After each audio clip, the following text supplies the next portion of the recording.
Presumptive GOP nominee Donald Trump is raising eyebrows over his comments that he would be willing to meet in person with North Korean leader Kim Jong Un. In an interview with Reuters, Trump said he would, quote, have no problem speaking to him. Trump's willingness to directly engage with the isolated nation is a stark contrast to U.S. policy. Gordon Chang is the author of Nuclear Showdown, North Korea Takes on the World. He's on the phone now from Hong Kong. Gordon, thanks for being with me. Well, thank you so much. So, Gordon, when you hear the presumptive nominee say he is willing to engage with the leader of North Korea, what do you make of that? Well, this is a stark contrast to the general American posture of not talking to North Korea. There are discussions at the working level. Lower-level American and North Korean diplomats are in contact, especially at the UN. But for the most part, the United States is shunning talks with North Korea until the North comes into compliance with its prior obligations, and specifically its obligations to give up its nuclear weapons program, which were made in September 2005 in a joint statement of principles. Yeah, so what are the potential ramifications here? Because as you noted, this would be a major shift. This is, it just would unsettle things on so many different levels. So starting with the Chinese are very happy that we do not have good relations with Pyongyang. And right now, Pyongyang's relations with Beijing are in the deep freeze. So if the United States were able ever to bring North Korea around to our side of things, China would just be in a state of shock.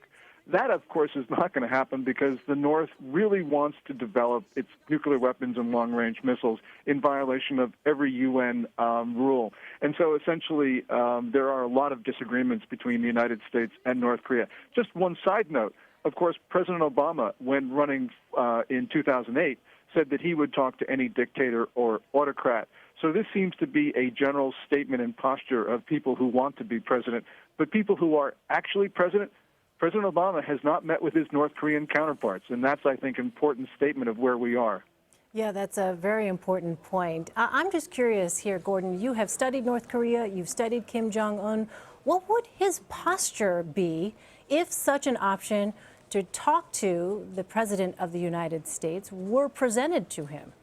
What do you think? Well, what they would do is Kim Jong Un, as ruler of North Korea, has not been outside of North Korea. This is since December 2011 when he took over from his dad, who died. Undoubtedly, the North Koreans would demand that for the precondition of any talks with the United States, that Donald Trump go to Pyongyang, the North Korean capital.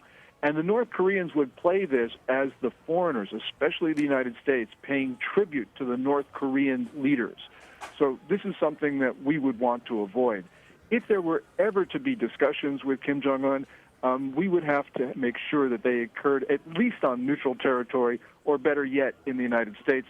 That would be very difficult for the North Koreans to accept because they tell their people that they are the strongest nation on earth and everybody pays homage to them.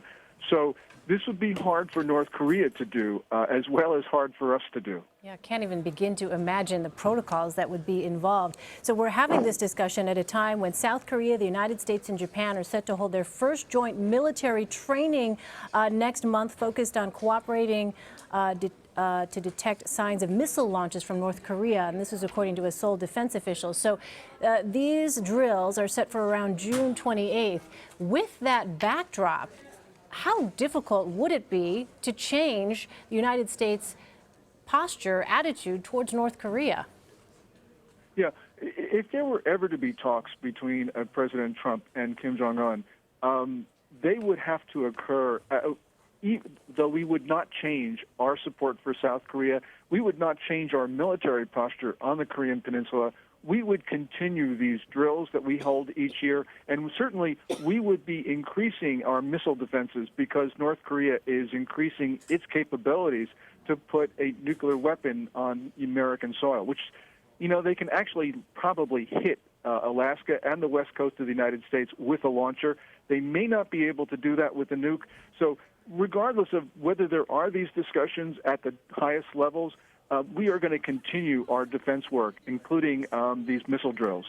Lastly, Donald Trump also said he wants to renegotiate the Paris Climate Accords, which are widely considered the first real global step towards curbing global global warming. What do you think perhaps the international community is trying to discern here based on what they've heard so far about Donald Trump's foreign policy?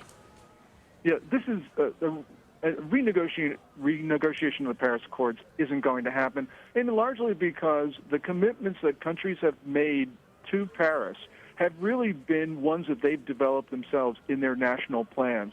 So there's very little that the U.S. has committed to, which the U.S. has, would not think to be in its interest.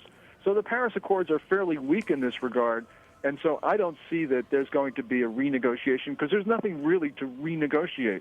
This sounds good, but this is not something which I think is sound policy. There are a lot of things that Trump wants to do which one can defend. This is probably not one of them. All right. Gordon Chang, thank you so much for your insight. We appreciate it. Thank you.